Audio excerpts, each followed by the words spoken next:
মাত মাতুন কিচ্ছু বুঝি না। চিটাগং যেন আরেক রকম, ঢাকায় যেন আরেক রকম। আমি যদি এখন আমার আঞ্চলিক ভাষায় কথা বলি আপনি অর্ধেক বুঝবেন না, ঠিক কিনা বলেন? ঢাকায় যেন বাপেরও কো হালা, পুতেরও কো হালা, আব্বা হালায় কেমন আছে, ফোলা হালায় ভালো আছে, তুমি হালায় কেমন আছে, ঠিক কিনা বলেন? এরপরে বরিশাল যান কুম্ভের দেশের মানুষ, আমরা কই আমরা, তারা কই মোরা, আমরা কই আমি, তারা কই মুই। কই মুই 20 টাকার কাজ করছি, মোরে 15 টাকা দিছো আর 5 টাকা দিবা না, মন লগে টাটাটারি বাজাইবা মন।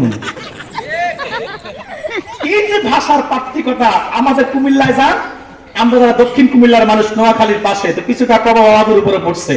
এ দইছে করছে আঙ্গ তঙ্গ হেত গো এমুই আইও এমুই যাও। এই যে ভাষার পার্থক্যটা, আপনাদের সিলেটে কিতাবা কিতাব খবর বালানি কথা বলে না, ঠিক কিনা? এগু খাইবা না ওগু খাইবা, হুজুর কোন গু খাইবা, আপনারা তো খুব ভালো পাই, আপনারা মায়া করে আপনার জন্য সব ব্যবস্থা করছে। এই যে ভাষার পার্থক্যতা, এটা কাউকে ছোট করা না, এটা প্রত্যেকের আঞ্চলিকতা, এটা প্রত্যেকের নিজস্ব ভাষার সৌন্দর্যতা, ঠিক কিনা বলেন? সম্মানিত, যেটা বুঝাতে চেয়েছি, আপনারা জামাইরে কি কন? দামা, ঠিক কিনা? তো একজন নতুন জামাই বিয়ে করছে, তো ঘর জামাই থাকে, তো এখন শ্বশুর বাড়ির পাশেই হচ্ছে মুদি দোকান, মুদি দোকানে সে ব্যবসা করে। তো প্রতিদিন ফজর নামাজ পড়ে সে দোকান খুলে, এশার আজান দিলে দোকান বন্ধ করে নামাজ পড়ে সে বাড়িতে চলে যায়। এখন একদিন মসজিদে আসার পরে, সালাম ফিরানোর পরে মসজিদে হট্টগোল শুরু হয়েছে নামাজের রাকাত নিয়ে। মুসল্লিরা 2 ভাগ হয়ে গেছে, কেউ করতেছে নামাজ 3 রাকাত হচ্ছে, কেউ করতেছে 4 রাকাত হচ্ছে।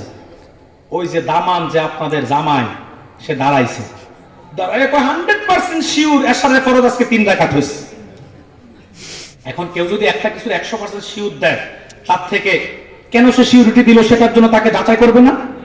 তথ্য দিতে হবে না, তাকে প্রমাণ দিতে হবে না? এখন তাকে বলা হলো আপনি যে 100% শিওর দিলেন, কিভাবে বলতে হবে? তখন সে বলল, দেখেন আপনাদের মসজিদের পাশেই তো আমার দোকান, প্রতিদিন ফজর নামাজ পড়ে দোকান খুলি, এশার আজান দিলে দোকান বন্ধ করে নামাজ পড়ে বাড়িতে যাই, তাকবীরে তাহরিম আল্লাহু আকবার বাদার পরে আমি হিসাব করি আমার আজকে কত টাকা আয় হয়েছে, কত টাকা ব্যয় হয়েছে, কত টাকা বকেয়া আছে, কত টাকা লাভ হয়েছে। আমি এগুলা পুঙ্খানে পুঙ্খানে হিসাব মিলাই। ইমাম সাহেব যখন সালাম ফিরে, আমার হিসাব পুঙ্খানে পুঙ্খানে মিলে যায়। আজকে আমার হিসাব মিলে নাই, এই জন্য নামাজ 3 রাকাত হয়েছে, 4 রাকাত হয় না।